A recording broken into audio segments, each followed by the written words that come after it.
안녕하십니까, 최용신 배움터 채널입니다. 이번 시간에는 우리가 벡터를 처음으로 한번 들어가 볼 거예요. 벡터, 고등학생들이나 중학생들은 아직은 벡터 좀 생소하죠. 물론 물리 2를 배운 그런 학생들은 잘 알겠지만, 우리가 벡터를 배우려면은 왜 우리가 종래에 덧셈, 뺄셈, 곱셈, 나눗셈 할 수 있는 숫자를 놔두고 또 새로운 계산 방법을 배워야 되는가, 그런 것에 대한 의구심이 좀 생길 수 있는데, 왜 새로운 것을 배워야 되는가 라는 생각이 자연스럽게 들 수 있도록 이번 시간에 한번 해볼 것이거든요. 아하, 이러기 때문에 기존에 배운 수학만으로는 부족하고 새로운 수학 계산법을 배워야 되겠구나 라는 느낌이 들면은 이번 시간 왜 벡터를 배우는가, 그것에 대한 성공입니다. 자, 그러면은 앞 시간에 우리가 F는 MA를 했는데, 그것에 대해서 이번 시간에는 조금 더 살펴봄으로써 그로부터 왜 벡터가 물리학에 들어와야 되는가, 그것을 한번 알아보도록 하겠습니다. 우선 앞 시간에 물리학에서 제일로 중요한 한 문장을 골라라, 그러면 바로 이 문장이에요. 이 문장을 바탕으로 해서 현대 물리학 같은 경우도 태동이 되어지는 거예요. 즉, 현대 물리학에서 쓰는 라그랑지안이나 해밀토니안 같은 경우도 결국은 나중에 보면은 포텐셜 에너지라는 것을 구하게 되는데, 그 포텐셜 에너지를 구할 적에 쓰는 외력 공식이 바로 이 공식이거든요. 다시 한번 우리가 살피고 가도록 합시다.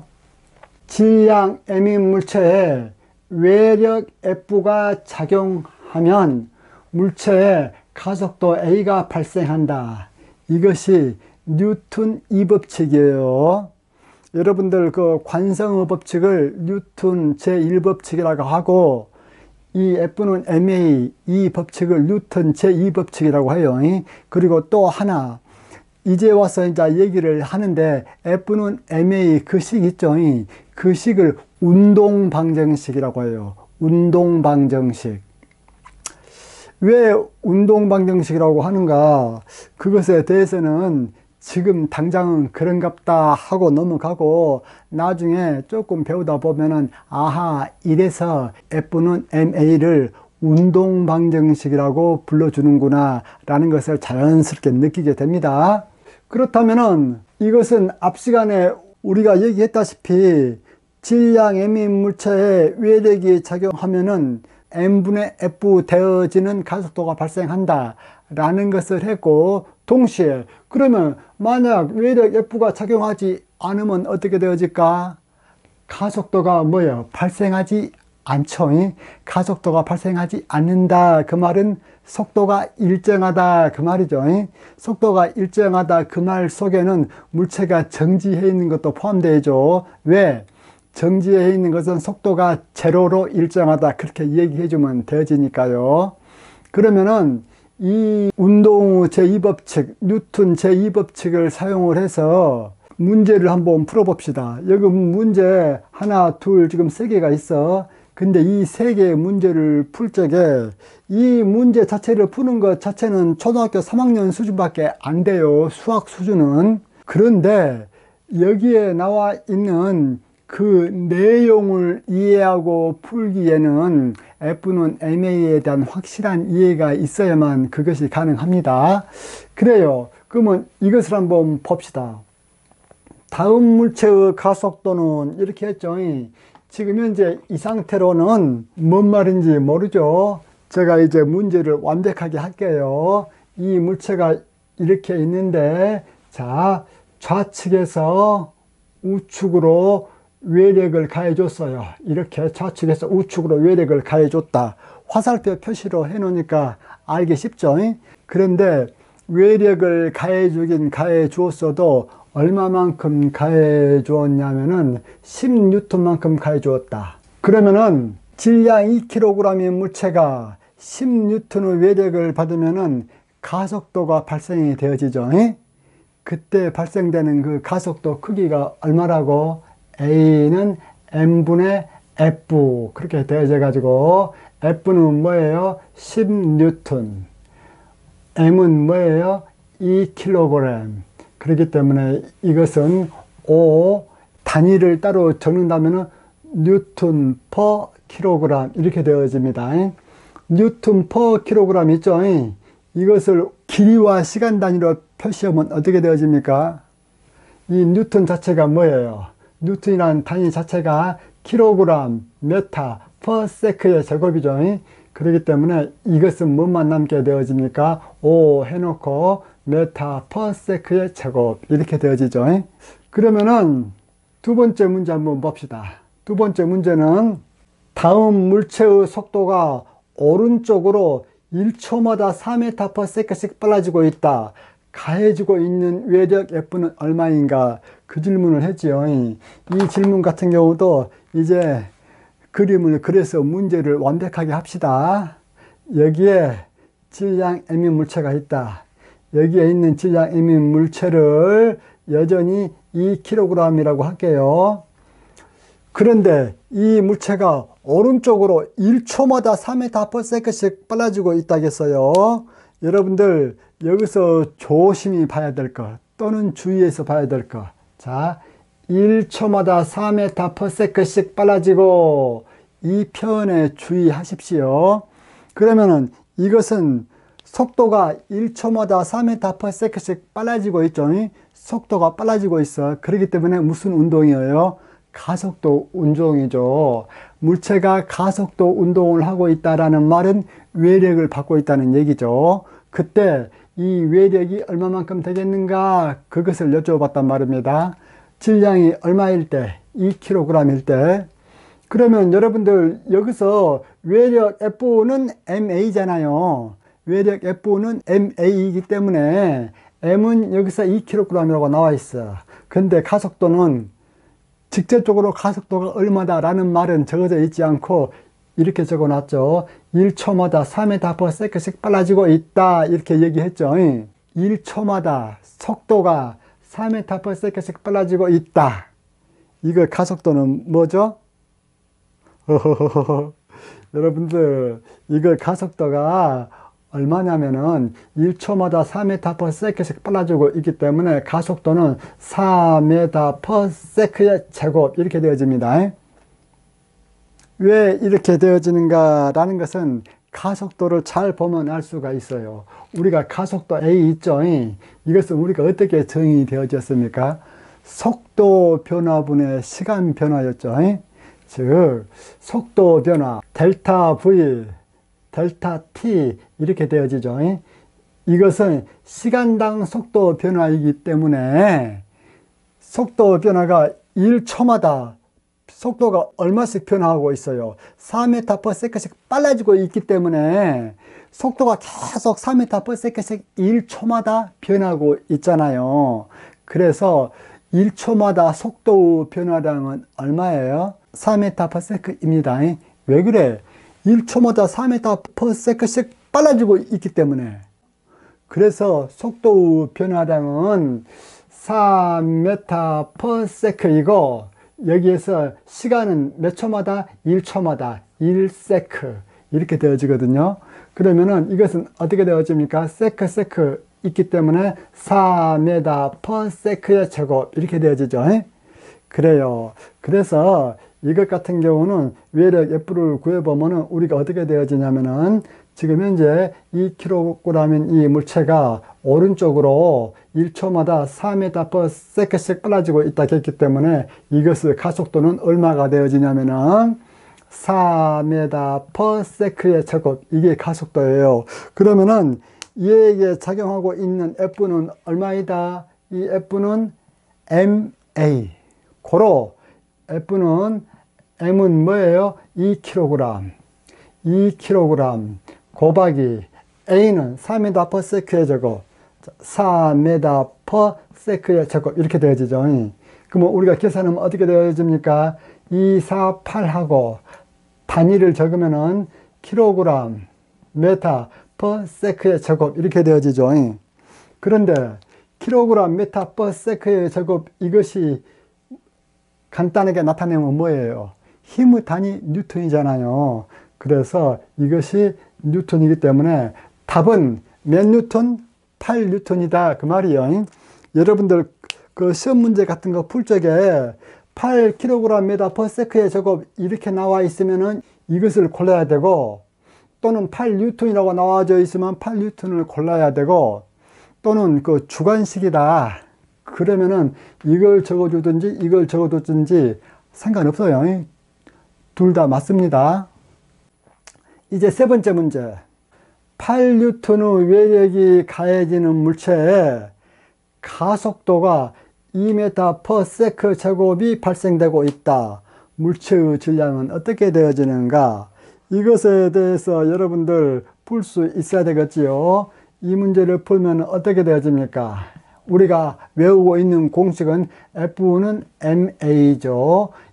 이 식을 바탕으로 해서 가속도 A는 어떻게 되어집니까? m분의 F 이렇게 되어지거나, 또는 질량 m은 어떻게 되어집니까? A분의 F 그렇게 되어지죠. 그런데 여기에서는 질량 m을 구해라고 했기 때문에 질량 m은 A분의 F죠. A라는 것은 2m per 세크의 제곱이죠. 2m per 세크의 제곱. 지금부터는 그냥 단위 안 적어주고 한번 해보겠습니다.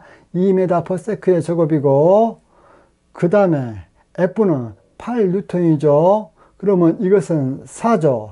4이고, 이것은 질량이기 때문에 결국은 단위가 뭘로 나오냐면은 킬로그램으로 나오죠. 왜 킬로그램으로 나옵니까? MKS 단위이기 때문에 킬로그램이 나옵니다. MKS 그 단위는 이미 여러분들이 알고 있다라고 가정을 했지요. MKS. 여러분들이 벡터에 대한 필요성을 느끼고 난 다음에 벡터를 공부한 거라고, 그 필요성도 전혀 못 느낀 상태에서 벡터를 공부하는 것하고 그 효율의 차이는 매우 큽니다. 자, 이거 한번 보십시오, 여러분들. 여기에 질량 m인 물체가 있어요. 아까 좀 전에 했던 것처럼 2kg이라고 하겠습니다. 그런데 2kg인 이 물체에 외력이 작용을 하고 있어. 어떤 외력이 작용하고 있냐면은 이러한 외력이 작용하고 있어요. 자, 이쪽으로 왼쪽에서 오른쪽으로 4뉴턴이 작용하고 있다라고 봅시다. 그러면 이 물체는 가속도 발생하겠죠. 가속도가 얼마만큼 발생하겠습니까? m분의 f니까 2분의 4니까 2m per 세크의 제곱에 해당하는 가속도가 발생이 되어지겠죠. 이것에 대해서 그러한 가속도가 발생한다라는 것에 대해서는 전혀 의심의 여지가 없어요. 이 공식을 적용함에 있어서도 전혀 문제가 없고요. 그런데 똑같이 오른쪽에서 왼쪽으로도 4뉴턴이 작용하고 있다라고 생각해 봅시다. 그러면은 이렇게 되겠지요. 4뉴턴. 그러면 여러분들 이 물체 같은 경우는 이쪽으로 4뉴턴 받고 이쪽으로 4뉴턴 받고, 결과적으로 이 물체는 가속이 되겠습니까? 안 되겠습니까? 안 되어지죠.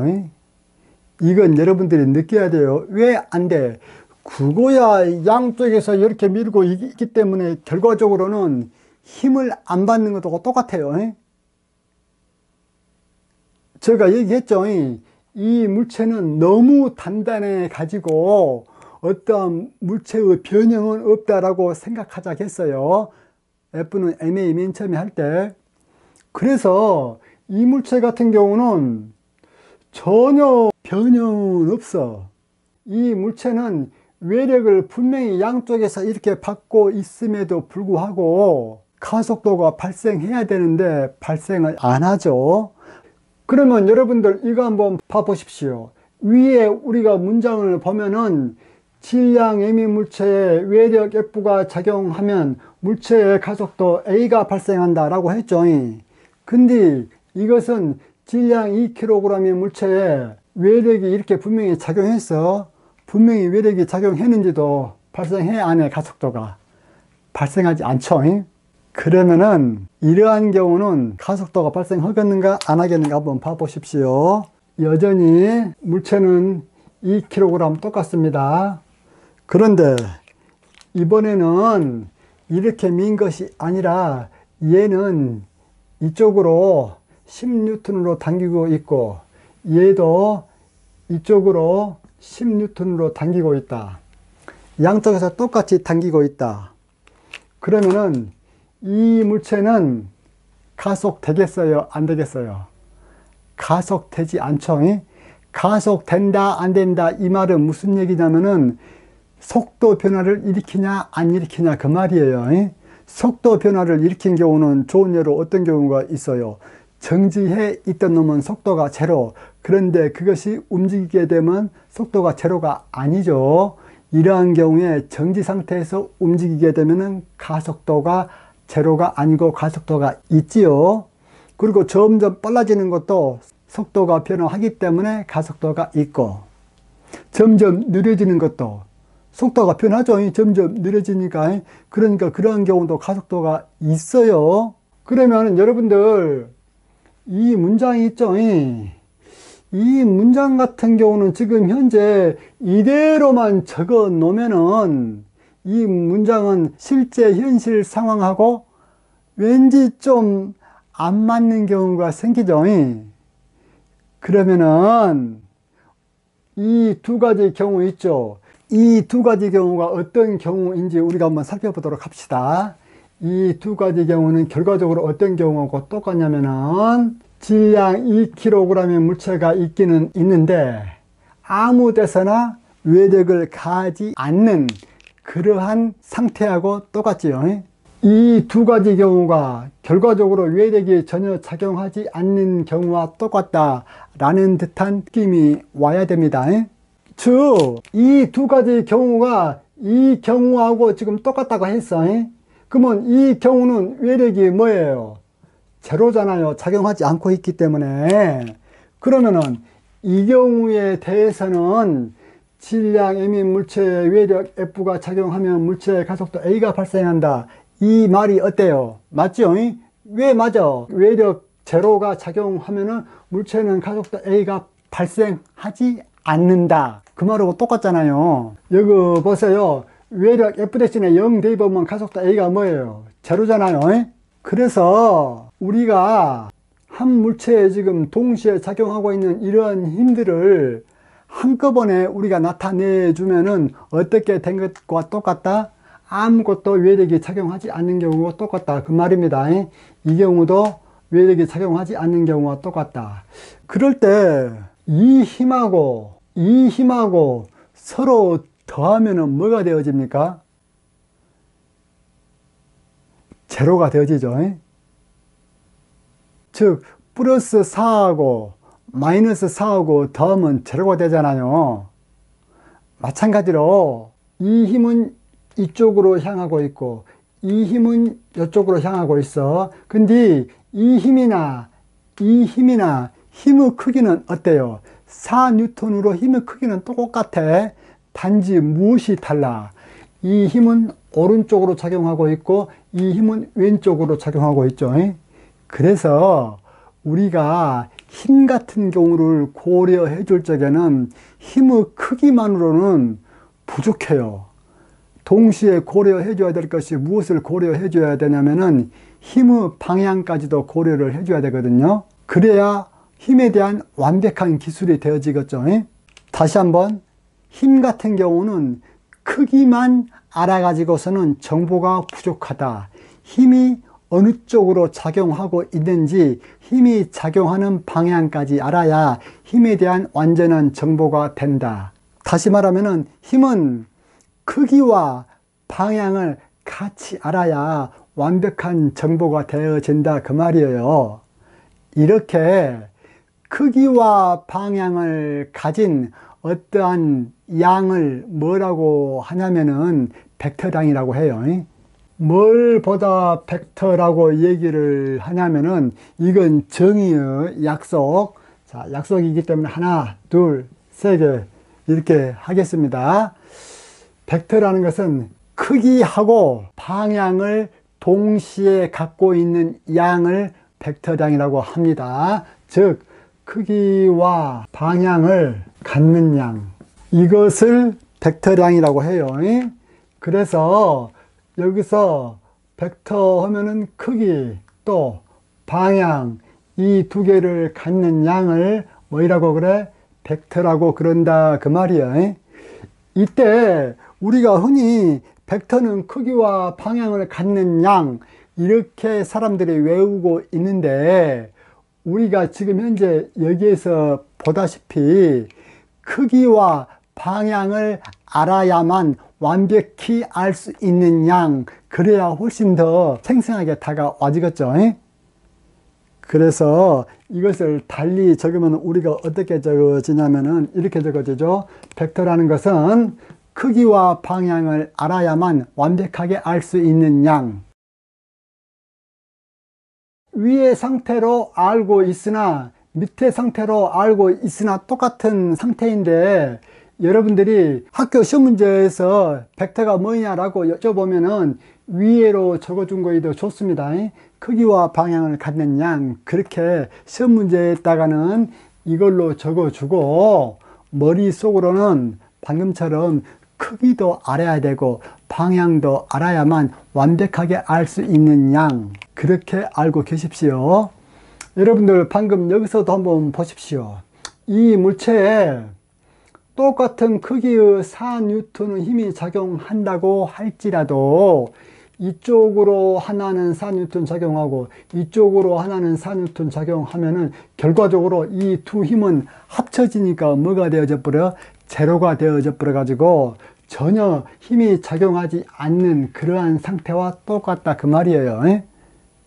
마찬가지로 이것도 똑같은 힘은 10N이야, 크기는. 그런데 방향은 얘는 이쪽으로 향하고 얘는 이쪽으로 향하기 때문에 서로 두 개가 동시에 이 물체에 작용하면 이것을 수학적으로 어떻게 얘기하냐면은 이 두 힘을 합쳐주면 힘이 전혀 작용하지 않는 상태와 같아진다 그 말이에요.